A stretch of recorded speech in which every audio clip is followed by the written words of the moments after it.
मैं 29 साल का हूँ और मैं निचले ईस्ट वर्जीनिया में एपेलेंशियन रेंज के किनारे रहता हूँ। मैं सालों से बैकपैकिंग और कैंपिंग करता रहा हूँ। आसपास के पहाड़ों के चारों ओर विभिन्न ट्रेल्स की खोज करता रहा हूँ। मेरा बेस्ट फ्रेंड जो मुझसे कुछ ही मील की दूरी पर रहता था, वो अक्सर इन ट्रेल्स पर मेरे साथ शामिल होता था। हम आमतौर पर हर साल पतझड़ के मौसम में एक हफ्ते की ट्रैकिंग और कैंपिंग का प्लान बनाते थे। 2019 में हमने पर्वत श्रृंखला के पार पहाड़ों की चोटी पर एक छोटी सी झील तक जाने का फैसला किया। हालांकि यात्रा से पहले के दिनों में मेरे दोस्त को काम से छुट्टी नहीं मिल पाई और इसी कारण वो मेरे साथ नहीं आ पाया। लेकिन मैंने पहले से ही पूरे हफ्ते की छुट्टी ले ली थी और मैंने अपना सारा सामान पैक भी कर लिया था, इसलिए मैंने अकेले जाने का फैसला किया। सोमवार की सुबह मैं पास के ही एक ट्रेल पर गया, फिर ट्रैकिंग शुरू की। ये कोई आम ट्रैकिंग नहीं था जो कि आप रेगुलर बेसिस पर देखते हैं। इन बैकपैकिंग ट्रेल्स में परिभाषित पथ नहीं थे, इसलिए आप जहां जा रहे हैं वहां नेविगेट करने के लिए आपको मैप, कंपास और स्थलों का उपयोग करना होगा। आमतौर पर दूरी में एक बड़ा मील का पत्थर होता है, जैसे एक विशिष्ट चट्टान का निर्माण जिसकी ओर आप बढ़ते हैं। मैंने पहले 2 दिन पहाड़ों की एक चोटी की ओर पैदल यात्रा करते हुए बिताए। दूसरे दिन अब अंधेरा हो गया था। मैंने वहां कैंप लगाया। रिज पर पहुंचने के कई घंटे बाद मैंने टेंट गाड़ दिया और आग जलाई। फिर अपने बैग में लाए गए कुछ खाने को गर्म किया।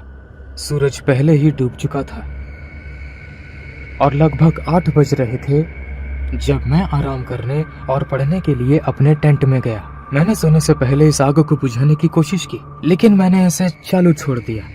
पढ़ने में 20 मिनट और बाहर आग की तेज आवाज के बीच मैंने अपने टेंट के ठीक पीछे एक लकड़ी की टूटने की आवाज सुनी। मैं हड़बड़ा गया। मैंने सोचा कि ये कोई भालू होगा जो मेरे खाने की खुशबू से आकर्षित हुआ होगा। हालांकि मैंने कुछ और नहीं सुना। मैं टेंट से बाहर निकला और अपने टेंट के पीछे पेड़ों की कतार में टॉर्च की रोशनी डाली। मैंने किसी भी शिकारी को डराने के लिए जोर से चिल्लाया, लेकिन फिर भी किसी के भागने की कोई आवाज नहीं आई। ये अजीब था क्योंकि छड़ी का टूटना बहुत अलग था। निश्चित रूप से उस पर किसी चीज के पैर पड़ने से हुआ था। मैं कुछ देर और टेंट से बाहर रुका, आग बुझाने और अंदर जाने से पहले लगातार इधर उधर देखता रहा। उस रात मेरा सोना बहुत मुश्किल हो गया था क्योंकि मेरा ध्यान सुबह के समय और आसपास के आवाजों को सुनने में कंसंट्रेट कर रहा था। मैं इस बात से लगभग हैरान था कि मुझे रात भर नींद भी नहीं आई। मैंने कैंप साइट पर अपना टेंट और बाकी सब चीजें पैक कर ली। फिर तब तक चलता रहा जब तक मैं रिज पर नहीं पहुंच गया। वहां से झील की ओर सीधा रास्ता था। मैं अंधेरा होने से पहले वहां पहुंचने की कोशिश कर रहा था। अगले दिन मैं सनसेट से लगभग 1 घंटे पहले झील के किनारे पहुंच गया था। झील बहुत ही सुंदर लग रहा था।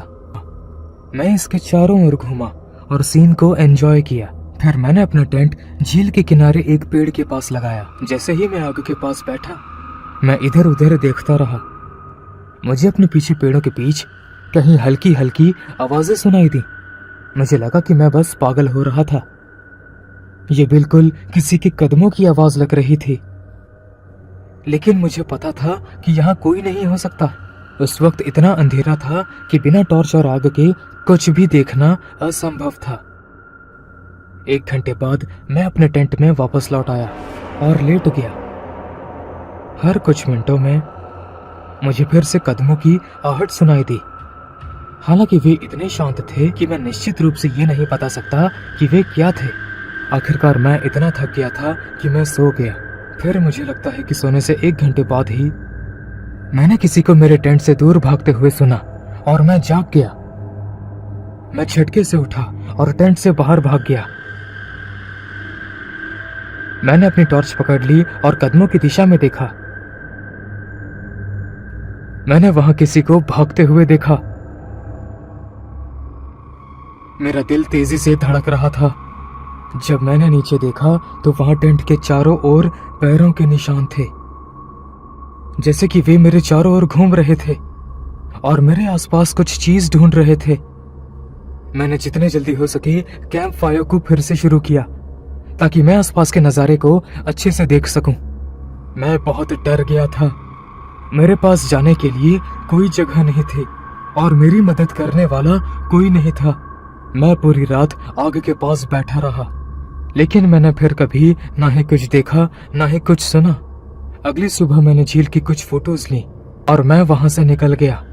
मैंने वहां पूरे दिन रुकने की योजना बनाई थी, लेकिन पिछली रात जो कुछ भी हुआ उससे मैं बहुत डर गया था। सौभाग्य से मैं बिना किसी परेशानी के वापस आने में सफल रहा, लेकिन अपनी यात्रा के दौरान मुझे अपने बैकपैक से कई चीजें गायब नजर आने लगी,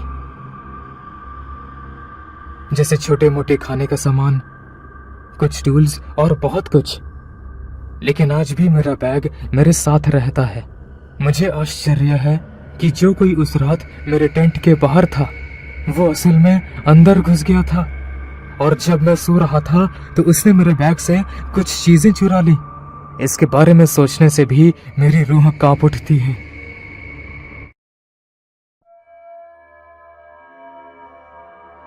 मुझे कैंपिंग करना पसंद रहा है, खासकर पतझड़ के मौसम में जब पत्तों के रंग बदल रहे होते हैं। इसलिए जब मेरी बेस्ट फ्रेंड कीटी ने मुझसे उसके बर्थडे के दिन कैंपिंग पर जाने के लिए कहा तो मैंने उसे मना नहीं किया। हमने अपना सामान पैक किया और जंगल में एकांत स्थान की ओर निकल पड़े, जहां कीटी की फैमिली सालों से कैंपिंग कर रही थी। जैसे जैसे हम आगे बढ़े मुझे बहुत शांति का एहसास हुआ, लेकिन एक अच्छे वे में। ऐसा लग रहा था कि पूरी दुनिया में केवल हम ही दो लोग हैं। यात्रा उम्मीद से थोड़ी छोटी थी, और जब हम कैंप साइट पर पहुंचे तो हम अपना कैंप लगाने में बिजी हो गए। इसमें हमें केवल 1 घंटे का समय लगा, और कैंप लगाने के बाद हमने आसपास की जगहों पर घूमने का फैसला किया। हम घिसे पीटे रास्ते से बिल्कुल सीधे चलते गए, बस खोज करते हुए, जब तक कि हम एक धुंधले रास्ते पर नहीं पहुंच गए। कीटी ने इसे पहले कभी नहीं देखा था और कहा कि यहाँ कुछ नहीं है। हमने जंगल से होकर गुजरने वाले रास्ते का अनुसरण किया और हम एक लकड़ी से बने हुए केबिन की तरफ पहुंच गए। ये छोटा था और मौसम की मार झेल रहा था। इसकी खिड़कियां टूटी हुई थीं और छत भी ढीली थी। कीटी इसका पता लगाने के लिए एक्साइटेड थी और मैं थोड़ा झिझक रहा था, लेकिन वास्तव में थोड़ा एक्साइटेड भी था। जब हम अंदर गए तो ये क्लियर था कि वहां सालों से कोई नहीं आया था। हमने कुछ देर तक इधर उधर ताक झांक की, किसी इंटरेस्टिंग आर्टिफैक्ट की खोज की और वहां के रहने वाले लोगों के बारे में सुराग ढूंढा, लेकिन हमें वहां कुछ नहीं मिला। जैसे ही हम निकलने वाले थे मैंने कुछ अजीब देखा। केबिन के कोने में एक दरवाजा था जिस पर मेरा ध्यान पहले नहीं गया था। वो बहुत छोटा था और उस पर ताला लगा हुआ था। मैंने इसके बारे में कीटी को बताया और हम दोनों बहुत एक्साइटेड हो गए। ताला बहुत पुराना लग रहा था, इस पर पूरी तरह से जंग लगी हुई थी। मैंने दरवाजा खटखटाया, ये जानते हुए कि अंदर कोई नहीं होगा, लेकिन मैं बस ये सुनिश्चित करना चाहता था। कीटी बाहर गई और एक बड़ा पत्थर उठाकर मुझे दे दिया। केवल कुछ ही हिट्स बाद वो ताला टूट गया। जैसे ही हमने ताला निकाला दरवाजा जमीन से टकरा गया। घना अंधेरा था और हम कुछ भी नहीं देख पा रहे थे। कीटी ने अपनी टॉर्च दरवाजे से घुमाई और वहां एक सीढ़ी थी जो नीचे की ओर जा रही थी। हम दोनों अब डरे हुए थे, लेकिन हमने खुद को आश्वासित किया कि यहाँ सालों से कोई नहीं आया था और यहाँ कोई डरने वाली बात नहीं थी।